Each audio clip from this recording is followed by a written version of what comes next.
शूर्पणखा कैसे बन गई श्री कृष्ण की पत्नी, जानिए रहस्य।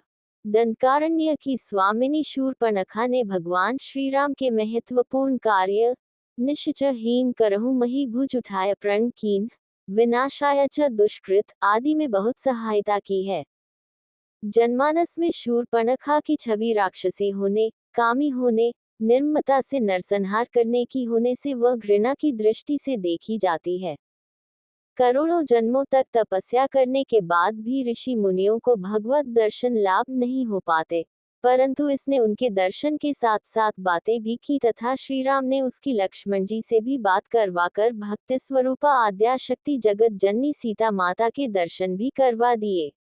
एक जिज्ञासा बनी रहती है कि आखिर शूर्पणखा ने ऐसा कौन सा पुण्य किया होगा जिससे उसे यह सौभाग्य प्राप्त हुआ। मनीषी व ज्ञानीजन हमेशा इसका चिंतन किया करते हैं। आइए शूर्पणखा के पूर्व जन्म का वृतांत जाने।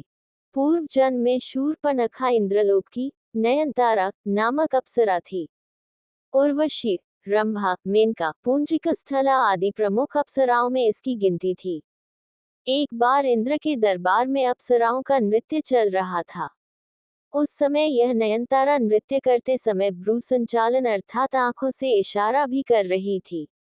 इसे देख इंद्र विचलित हो गए और उसके ऊपर प्रसन्न हो गए। तब से नयनतारा इंद्र की प्रेयसी बन गई। तत्कालीन समय में पृथ्वी पर एक वज्रा नामक एक ऋषि घोर तपस्या कर रहे थे। तब नयनतारा पर प्रसन्न होने के कारण ऋषि की तपस्या भंग करने हेतु इंद्र ने इसे ही पृथ्वी पर भेजा, परंतु वज्रा ऋषि की तपस्या भंग होने पर उन्होंने इसे राक्षसी होने का श्राप दे दिया। ऋषि से क्षमा याचना करने पर वज्रा ऋषि ने उससे कहा कि राक्षस जन्म में ही तुझे प्रभु के दर्शन होंगे। तब वही अप्सरा देह त्याग के बाद शूर्पणखा राक्षसी बनी। उसने दृढ़ निश्चय कर लिया कि प्रभु के दर्शन होने पर वह उन्हें प्राप्त कर लेगी। वही नयनतारा वाला मोहक रूप बनाकर ही शूर्पणखा श्रीराम प्रभु के पास गई, परंतु एक गलती कर बैठी। वह ये कि परब्रह्म प्रभु परमात्मा परात्पर परब्रह्म को पति रूप में पाने की इच्छा प्रकट कर दी। तुम सम पुरुष नमो सम नारी, ये संजोग विधि रचा विचारी। मम अनुरूप पुरुष जग माही, देख्यूं खोजी लोक तिहु नाही। ताते अब लगी रह्यूं कुंवारी, मनु माना कप्पू तुम ही निहारी। परब्रह्म को प्राप्त करने की एक प्रक्रिया होती है। भक्ति या वैराग्य के सहारे ही परब्रह्म को प्राप्त किया जा सकता है। शूर्पणखा भक्ति रूपा सीता माता और वैराग्य रूपी श्री लक्ष्मण जी के पास न जाकर सीधे ब्रह्म के पास चली गई। यह उसकी सबसे बड़ी गलती है। वह तो डायरेक्ट श्री राम की पत्नी बनकर भक्ति को ही अलग कर देना चाहती थी।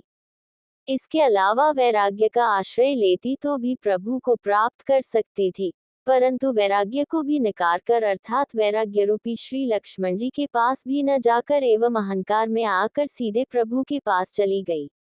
उसमें अहंकार आ गया। वह कहती है, संपूर्ण संसार में मेरे समान कोई नारी नहीं। इसका अर्थ ये हुआ कि समस्त संसार में आपकी पत्नी बनने लायक मेरे समान कोई नारी नहीं है।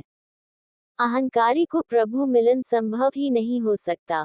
फिर भी उचित प्रक्रिया का ज्ञान कराने के लिए उसे वैराग्य रूपी लक्ष्मण के पास भेजा गया ताकि उसे प्रभु मिलन की सही प्रक्रिया ज्ञात हो सके। शूर्पणखा जैसी गलतियां कई बार हम लोग भी करते हैं। जैसे प्रभु के मंदिर में जाने पर हम लोग जहां अगरबत्ती का खाली पैकेट, नारियल की पॉलिथीन, माचिस की तीली, दूध चढ़ाकर दूध का खाली पाउच मंदिर परिसर में डस्टबिन में न डालकर चाहे जहां फेंक देते हैं। चैनल गेट में ही अगरबत्ती लगा देते हैं। नियत स्थान को छोड़कर पीढ़ी पर भी दीपक लगा देते हैं, या भगवान के पैर के पास या शिवजी की जलाधारी के ऊपर ही दीपक रखाते हैं, आदि आदि। इस प्रकार के 32 भागवत अपराध होते हैं। मंदिरों में जाकर इन 32 अपराधों में से एक भी अपराध यदि कोई करता है तो उस पर भगवान की कृपा तो नहीं होती है, अपितु वह ईश्वर का कोपभाजन अवश्य बन जाता है। वैरागी लक्ष्मण ने सोचा कि राक्षसी को वैराग्य तो आ नहीं सकता, अतः उसे पुनः प्रभु के पास भेज दिया। तब प्रभु ने कहा कि मैं तो भक्ति के वश में हूँ। तब शूर्पणखा भक्ति रूपा सीता माता के पास गई, परंतु वहां भी एक भागवता अपराध कर बैठी। सोचा, प्रभु इस भक्ति के वश में हैं, अतः मैं इस भक्ति को ही खा जाऊं, भक्ति को ही नष्ट कर दूं, जबकि नियम यह है कि श्रद्धा भक्ति बढ़ाओ संतन की सेवा। अतः लक्ष्मण जी ने क्रोध में आकर उसके नाक कान काटकर अंग भंग कर दिया।